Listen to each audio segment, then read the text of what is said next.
Rosanne Cash has always been a writer, but for much of her career, she's been known more as a songwriter than as an author. That's about to change, thanks in large part to her new memoir, Composed, in which she explores her evolution as a writer, coming into her own on her own terms. Rosanne Cash, thank you for joining us. Welcome. Thank you.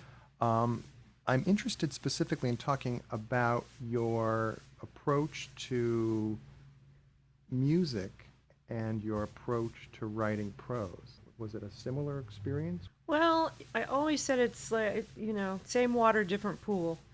The rules are different, the internal rules are different, but there's a subtle melody in prose that if you can find it, it feels very much like songwriting in that way. But songwriting is a very proscribed little playground. You're working in a rhyme scheme and with a melody, and then you set up a structure, whether it's going to be two verses and a chorus or a bridge or whatever. And then once you set up your internal rules for the song, you have to obey it. Well, now, because there are fewer rules, is it also more difficult or More rope to hang yourself, Yeah. definitely. But I always kept the melody in mind. there's a real harmony, if you will, to what you wrote in the memoir in terms of the cadence of the language and how you put it on the page and how you structured the story, which is essentially chronological, but there's also sort of amplifications or discursiveness in as you go forward. Was that something that you did unintentionally? It's just how it felt most natural to write this. I was not interested in writing a linear narrative where, I was born on a Tuesday and then last week. it just didn't interest me. As a musician, do you hear the melody in your head when you're writing? It's best, I find, or it's most satisfying anyway, when the melody and the lyrics come at the same time. But often for me, the lyrics come first. You write very personally in all aspects of your creative life. Is a memoir more or less daunting because you are not 80 years old? Oh, but the daunting part comes in that in songs, there's this mystery of poetic license. There's no fact checker at the end of the songs, and people say, oh, it's so confessional, it's so personal. Well, how do you know? That I don't say these songs are memoir. And I definitely take poetic license. With the memoir, I felt an obligation to be my own fact checker, but there is a responsibility. Well, that's and in some ways, I would imagine a challenge, if you will, for a memoir writer is to tell your version of the truth. Yeah. What surprised you about writing this memoir? If I remembered a scene, then suddenly all of the details started to float to the surface, things I had forgotten, what I was wearing, what it smelled like, the furniture, whatever. And it's like once opening the box, there were a lot of little treasures in there. That was surprising. And also how painful it was sometimes. Obviously, this is a very personal book for you. Were there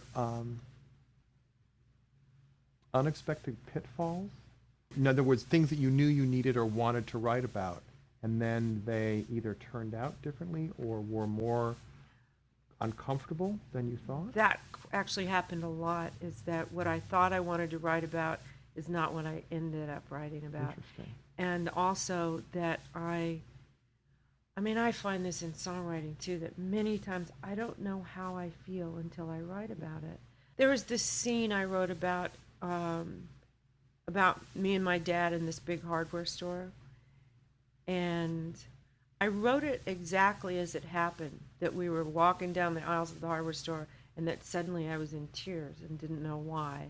And that he was uncomfortable with me crying like he was with any woman crying. And that then we went and drove in his car and he unburdened himself from all of these things. Well, what I didn't realize I was writing about was that was the first day he was transferring authority for life from him to me. That was the first day that his mortality was really up front and center. It was that moment when the child starts to care for the parent instead of vice versa. So when I wrote about that, it was, oh man, it took it all out of me. It took me to put it on the page. Now, when you wrote this, did you read it aloud? Sing a song, you can hear it. Right. You sing it over and over and Yes. over, and you refine and refine Right. and refine. Yeah. Is that the same process that you went through Oh, yeah, for this? definitely. That process is very similar. I read things out loud. I refined. I went back and changed words. I mean, there were moments in the last stages of editing where I would send one word change this word to this, and that, you know, that saying, it takes two people to paint a painting, one guy to paint it and one guy to shoot him when it's done. In terms of your memory is obviously as truthful as it can be, but at the same time, it's your memory. Right. Did other people say to you, Roseanne, I remember it differently, or that's not quite what had happened? Or in other words, really what I'm asking, I guess, is did you have other people kind of No. sharing their views with you or their memories with you? No, and only John. John was my only reader, my husband, and he didn't have these childhood memories, obviously. So Right. there was no feedback there. One person, I called my Aunt Sylvia, my mother's sister, and I took a lot of notes, and I asked her about their childhood, my mother's childhood.